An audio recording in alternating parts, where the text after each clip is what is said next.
I'm Samantha Ellison, 36 years old. I used to think that if I kept everything running smoothly, didn't bother anyone, and did the work well, they'd keep me around. But then my nameplate was taken down and placed in a drawer beside a torn lint roller and a cracked box of paperclips. No note, no mention. Douglas said you'd contributed enough, and I understood sometimes they don't erase your name, they just stop calling it. I thought I still had a name. The badge used to sit straight on the door, centered level, pressed flush into the glass, like it had always belonged. Ashford Samantha, strategy and growth. Now it was upside down in the supply drawer beneath a half-used lint roller and a cracked box of paperclips. I found it while looking for staples. I didn't take it out. The email came through at 7:42 a.m. Subject, Quarterly Leadership Roundtable. Internal attendees only. There was an Excel sheet attached. 3 tabs. Contributors. Presenters. Core. I read it twice before searching my name. Nothing. I refreshed. Still nothing. Lauren Carter was listed twice, once under core, once under presenters. Ben had a single name entry like a celebrity. Even interns were tagged as observers. But there was no Ellison. No Sam. Not even the mistyped Elliston I sometimes got. I checked my team's messages. Cheryl had marked the invite viewed. Jordan hearted it. Douglas hadn't said a word. He always used silence as punctuation. By lunch, I was almost sure it was an accident. By 3 p.m., I wasn't. When I passed the boardroom, the lights were dimmed just enough to feel exclusive. The new leadership deck was up. My old color palette, pale gray with navy accents, still lingered on the slides. Lauren was presenting. Her voice rose too careful on certain words. I stood just out of sight behind the corner near the stairwell, long enough to count who was in the room, long enough to realize I had written most of what was on that screen. At 4:15, a folded box appeared beside my desk. There was a yellow post-it stuck to the top. Relocate 3rd floor. Project support bay. Debbie passed by half an hour later, arms full of binders. She slowed when she saw me. I thought you transitioned already, she said, almost gentle. Douglas mentioned you'd contributed enough. Her tone was light, as if it might land softer that way. I nodded. Not because it was true, just because it was easier. Back in the drawer, the badge hadn't moved. The adhesive had dust around its edges. I closed the drawer slowly. No one asked if I was okay. No one said I was done. But someone had taken the time to peel off my name, and no one had put it back. I didn't want to trouble anyone. There was a time I used to check my emails twice before replying, just to be sure the tone was soft enough, the phrasing non-threatening. I'd even leave out my signature if it seemed like too much. I used to stay late when no one asked, rearranged decks after others had left for happy hour, reran projections because someone forgot to lock their spreadsheet cells. None of it was written down. None of it was mentioned later. Once Lauren had sent the wrong version of a proposal to the client. The numbers were off 3 whole rows misaligned. I caught it before it went out. Fixed everything. Cleaned the file. Checked it twice. When Douglas pulled it up in the review meeting, he leaned back in his chair and nodded toward her corner of the table. This is more like it. Good work. She looked surprised, then smiled. I smiled too. No one looked my way. After the meeting, I folded the hard copy into quarters and slid it into the side pocket of my tote. Her name was printed on the cover sheet. Mine was in the margin once in red pencil. Sean saw me toss it in the shred bin later that day. Why don't you say something I didn't answer right away? Then I told him, "It's nothing." The folder I used to carry back and forth every day still has initials etched in the corner mine from when I bought it with my own money the first year I joined. But the label sleeve holds a typed insert, Team 3, Carter L. I never changed it back.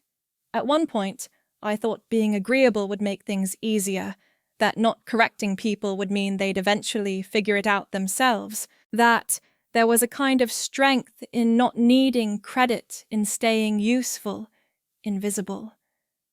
Douglas, once paused during a Monday sync, looked directly at me and said, "We value people who make things smoother." No one flinched. It didn't sound like praise. I kept smoothing. The file cabinet under my desk still holds copies of projects I worked on but never led. Some pages have my handwriting in the margins, but the titles are always someone else's. I used to believe they'd notice. I used to believe that not being a problem meant I was part of the solution. Now I think I was just easy to erase. I don't think they meant to, but it kept happening. I still have the card. The edges are slightly bent from the way it sat under a stack of paperclips for weeks. The handwriting inside looks rushed, 3 different pens, none of them familiar. Everyone else's card had names printed in metallic ink. Mine said, "To our teammate, no name, just that." Debbie handed it to me in the break room 3 days after my birthday. Must have been a system thing. "Probably someone forgot to add your name to the list." She smiled like it wasn't personal. It probably wasn't. I left it in the bottom drawer of my desk. Not because I cared, but because I couldn't think of what else to do with it. At the winter mixer, Franklin Grant raised a glass to the team. He thanked the leadership, the analysts, the operations group. Then he paused and added, "And to the one who pulled the whole project out of the fire. She knows who she is." I was standing near the end of the buffet line, a drink in one hand, my other still holding a plate. Douglas didn't look my way. "Let's keep things moving," he said quickly. "The budget for Q1 needs some serious attention." No one followed up. The room moved on. Months earlier, I had designed a strategic rollout deck for one of our new clients, an account we'd been courting for over a year. I'd worked late every night that week. Friday morning, I saw the final draft printed and waiting on the conference table. Ben Carter stood at the front.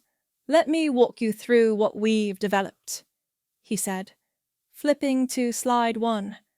My copy of the file had a faint coffee stain near the bottom margin, same one as the printed version. He didn't make any edits. "Just change the footer!" Nobody looked at me during the meeting. I smiled once when Franklin nodded in approval. I don't think he saw it. Later that afternoon, I opened the original file and hovered over the delete key. Then I saved a version under a new name draft unused V2 and closed it without looking again. The coffee stain was still visible. Same circle, same corner. There's a certain kind of silence that builds up over time. Not the absence of noise, but the accumulation of nothing being said. I used to wonder if I was expecting too much. Now I wonder if anyone noticed I was ever there. I didn't know a gift had ever existed. I found out by accident, the way most things reveal themselves when no one bothers to hide them properly. Dylan was updating my laptop. Something about a new security patch. His tone was casual. "You must have been thrilled. Super Bowl tickets right. Heard Franklin sent them direct." I nodded slowly. I didn't ask what he meant. I just let the sentence sit between us until he clicked away. There was nothing in my inbox. Nothing in spam. Nothing in deleted. No forwarded confirmation. No message from Franklin. That night, I typed his name into the search bar again.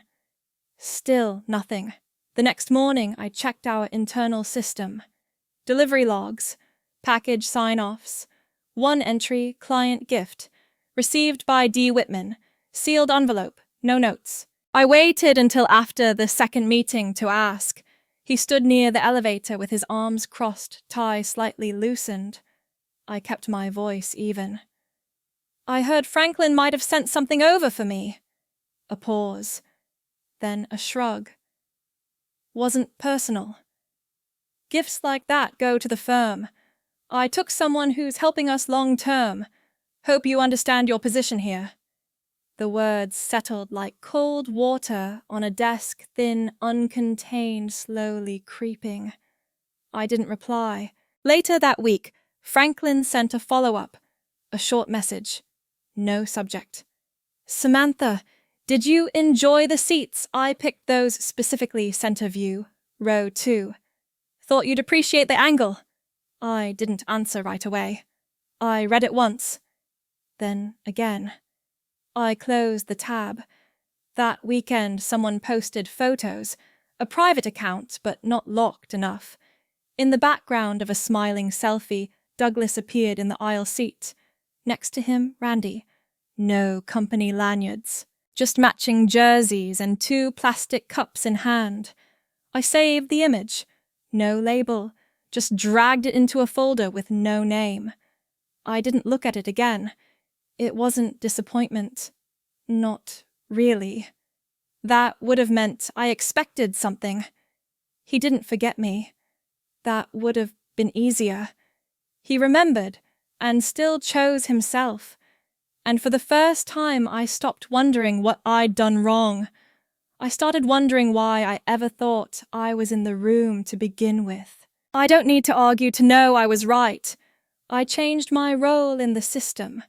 Not with a meeting, not with an announcement, just a quiet edit in the back end. Under team assignment, I selected unassigned. No one questioned it. No alerts were triggered. I didn't need permission to disappear. The dashboard updated immediately. I removed myself from the strategy group chat, disabled notifications, marked internal pings as read without opening them. Meetings dropped off my calendar without notice. No one reached out to ask why. The final presentation I touched had a red arrow in the upper corner, a leftover comment from me recheck totals if revenue stream shifts. No one responded.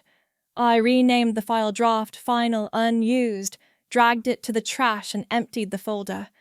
My nameplate tag stitched black letters on a navy backing had been looped onto my work tote for years. I slipped the clip off and dropped it into the drawer next to the spare batteries and old charger cables.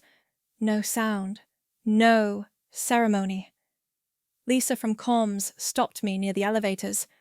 Are you going to clarify the project credits? Your section didn't get listed. I looked at her, then down at the clipboard in her hand. Her pen hovered just above the line where my name should have been. They already made that choice, I said. I'm just making it easier to keep it consistent. She blinked. The pen didn't move. Then she nodded once and walked away. Douglas sent a message later that afternoon. Short. Hope we can realign moving forward. Let me know if you need anything from me. I didn't respond. I disabled my elevated access rights, unlinked the shared folders I'd once built, turned over admin controls for the analytics portal to Ben. I didn't offer instructions. At some point, I stopped rereading my own emails before sending them. I stopped rereading altogether. I brought in my own mug from home, white ceramic rim slightly chipped. I kept it on the shelf above my desk where no one looked. It wasn't for display. Nothing was broken. Nothing collapsed. The structure stayed exactly the same. But I had slipped out between the lines, and the strange thing was, it didn't feel like leaving. It felt like finally telling the truth without using a single word. No one noticed I had already left. I stopped setting alarms, not out of defiance, but because the mornings didn't require much of me anymore. I arrived when I arrived, usually before anyone else. The silence felt less like absence and more like permission. They moved my desk to a space near the service stairwell, close to the break room, far from the whiteboards and windows. The floor tiles didn't match. The desk had a drawer that stuck and a chair that leaned slightly to the left. I didn't ask for a replacement. I started bringing my own mug, deep navy with a hairline crack along the base. It never leaked. I brewed mint tea in the kitchenette and let it steep longer than I used to. No one commented on the smell. The reports I handled were background tasks, data archiving, metrics reconciliation, low stakes, no slide decks, just a few edits, no Sunday night prep calls. I wasn't invited to reviews. My calendar looked like a window that had forgotten how to open. Molly stopped by on a Thursday. She leaned on the edge of the desk and tapped the photo I'd pinned up beside my monitor. "Is that yours?" The forest. I looked at it for a moment. A grayscale print of pine trees, dense and fogless. No. Just something I found in the supply room. She hesitated before nodding. "You seem quieter. Not in a bad way. Just calmer." I didn't explain. I only smiled. Calm is when you stop waiting for someone to let you in. She didn't stay long after that. Some afternoons I walked to the far stairwell instead of using the elevator. There was a narrow window on the landing. If I stood at the right angle, I could see the loading dock metal stairs worn concrete and a patch of gravel that never seemed to dry. No one came looking for me. The messages stopped. My badge still worked, but the doors I once used now clicked a little slower, like they needed to think about it. I filled notebooks with observations I didn't intend to share. I marked sections with torn post-its, sometimes labeling them, sometimes not. I kept the pages orderly. That mattered somehow.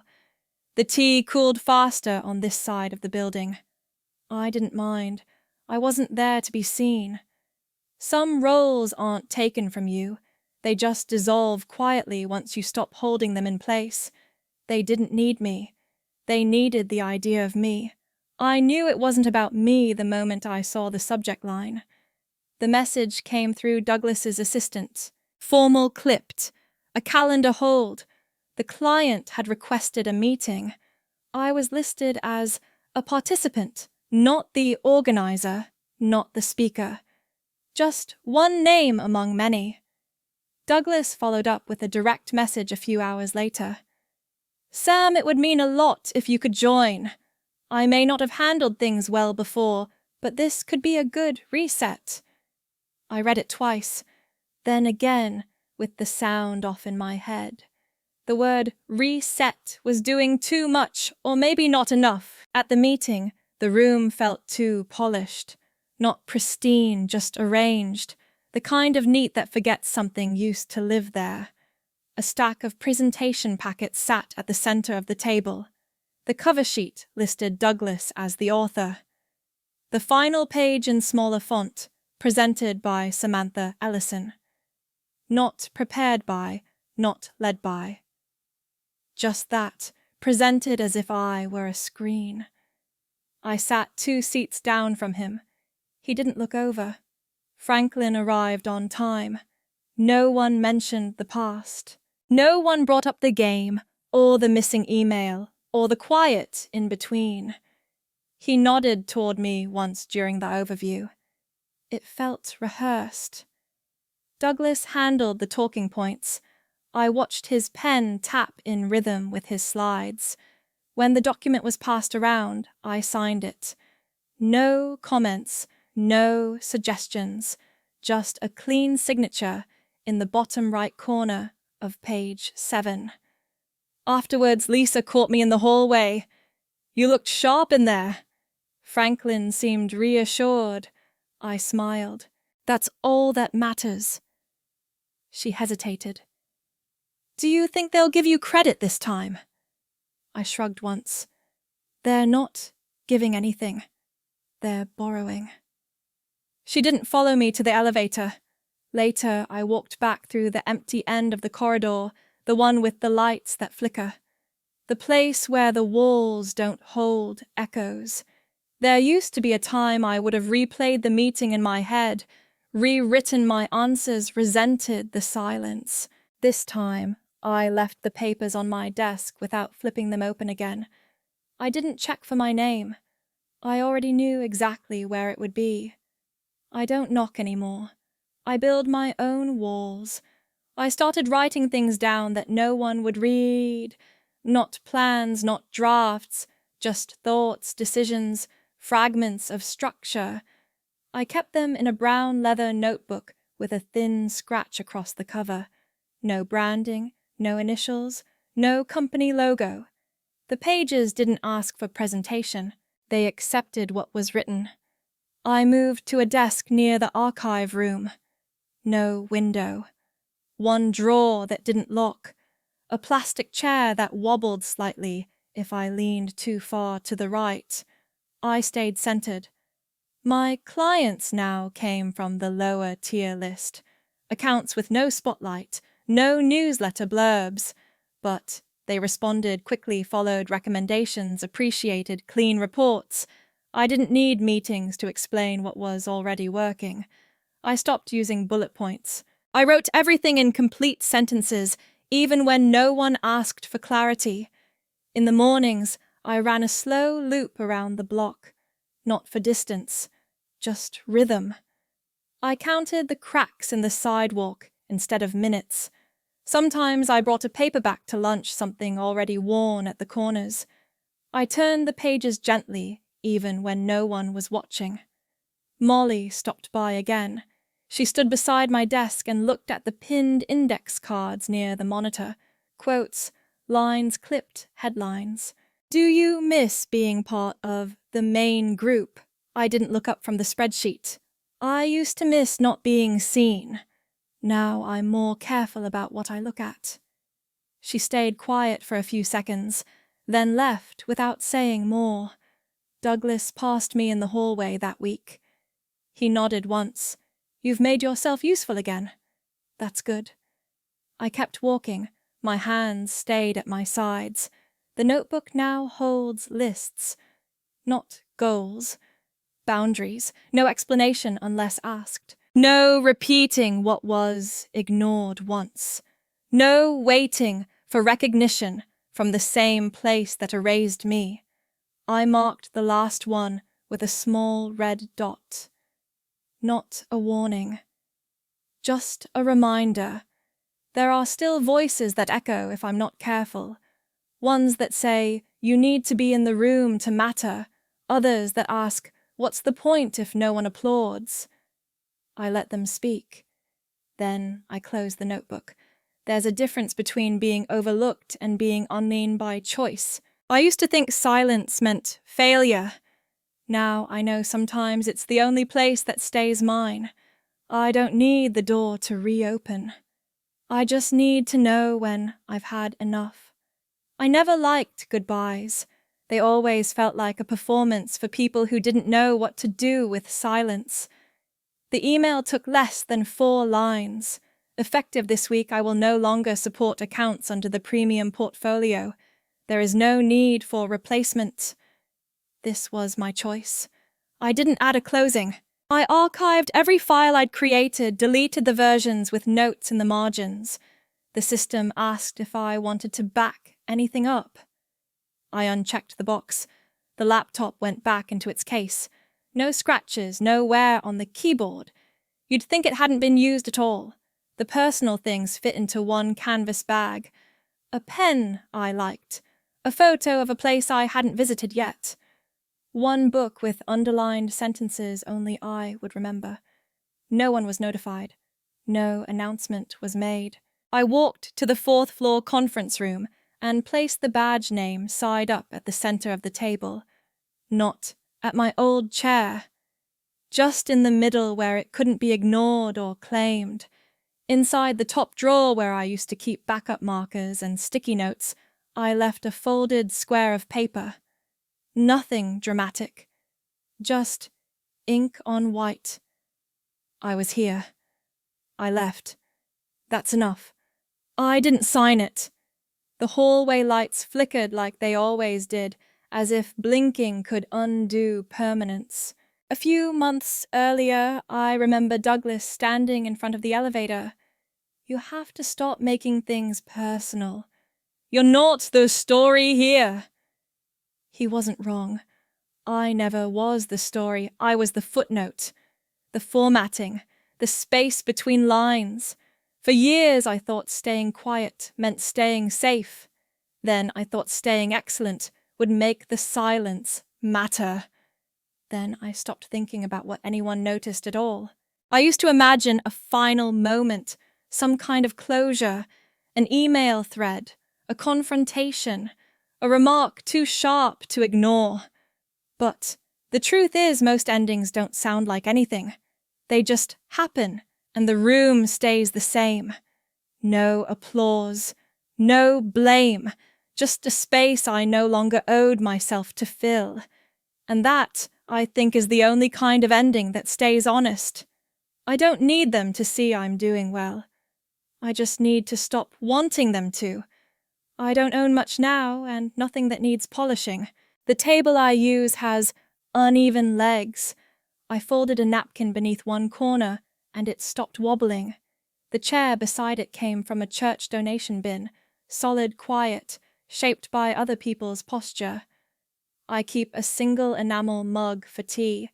There's a chip along the rim, soft as a memory dulled with time. I still turn the handle to face left when I set it down.